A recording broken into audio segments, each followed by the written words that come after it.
اصلاح کے 7 رنگ کا 13واں دن ہے اور پہلی بات قرآن حکیم کے حوالے سے ہے۔ قرآن حکیم تاریکیوں سے نکال کر روشنی میں لاتا ہے۔ اللہ رب العزت فرماتے ہیں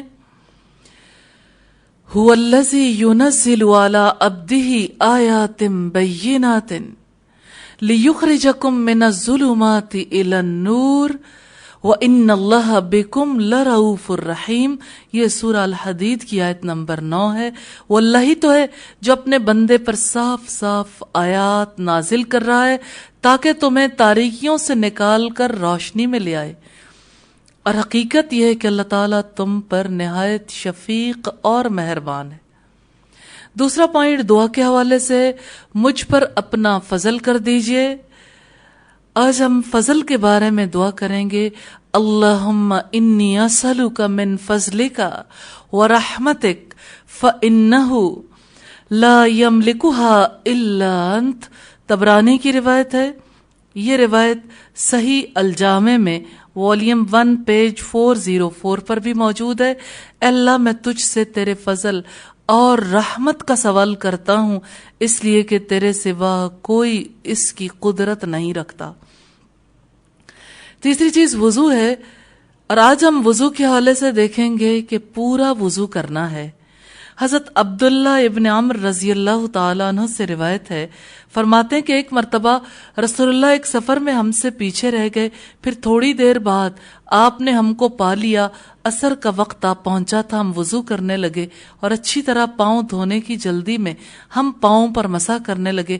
آپ نے فرمایا وَيْلٌ لِّلْأَعْقَابِ مِنَ النَّارِ، ایڑیوں کے لیے آگ سے خرابی ہے، ایڑیوں کے لیے آگ سے عذاب ہے۔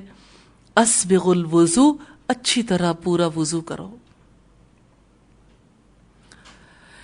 چوتھی چیز نماز ہے، اور آج اس میں ہم سورہ الفاتحہ کے حوالے سے دیکھیں گے وَإِيَّاكَ نَسْتَعِينُ، اور صرف تجھ سے مدد مانگتے ہیں۔ یہ الفاظ کہتے ہوئے اپنے دل کو یہ یقین دلانا ہے کہ اس کی عبادت اور اطاعت بھی اس کی توفیق اور مدد کے بغیر ممکن نہیں، لہٰذا اس سے مدد مانگنی ہے، دعا کرنی ہے کہ اللہ تعالی ہمیں توفیق عطا فرما دیں اپنی اچھی عبادت کے لیے۔ خشوع کے لیے نماز کے دوران جماعی آئے تو روکنے کی بھرپور کوشش کرنی ہے۔ پانچویں چیز اخلاق کے حوالے سے، اور آج ہم اخوت کے حوالے سے دیکھیں گے۔ اللہ رب العزت فرماتے ہیں انما المؤمنون اخوہ، سورہ الحجرات کی آیت ہے۔ مومن تو ایک دوسرے کے بھائی ہیں۔ رسول اللہ صلی اللہ علیہ وسلم نے فرمایا ایک مومن دوسرے مومن کے لیے اس طرح ہے جیسے عمارت کے اس کا ایک حصہ دوسرے کو تھامے رکھتا ہے۔ چھٹی چیز انفاق فی سبیل اللہ کے حوالے سے، آج ہم دیکھیں گے صدقہ احسان جتانے اور تکلیف دینے سے ضائع ہو جاتا ہے۔ اللہ رب العزت فرماتے ہیں یا ایھا الذین آمنوا لا تبطلوا صدقاتکم بالمن والاذی، اے ایمان والو اپنے صدقات احسان جتلانے اور دکھ دینے کے ساتھ ضائع نہ کرو۔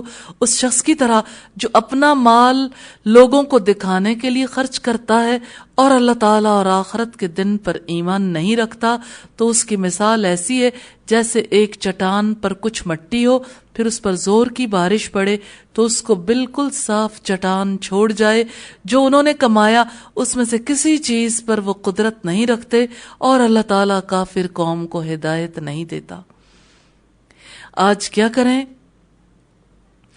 یہ 7ویں چیز ہے، اپنی زندگی کو اندھیروں سے بچانے کے لیے قرآن حکیم سے سچا تعلق بنانے کا ارادہ کرنا ہے۔ انشاءاللہ ایمان والوں کے ساتھ اخوت اور محبت کا تعلق قائم کرنا ہے، اور ان کے ساتھ مل کر اللہ تعالیٰ کے دین کی تبلیغ و اشاعت کا کام کرنا ہے تاکہ محبت اور امن کا یہ پیغام عام ہو جائے۔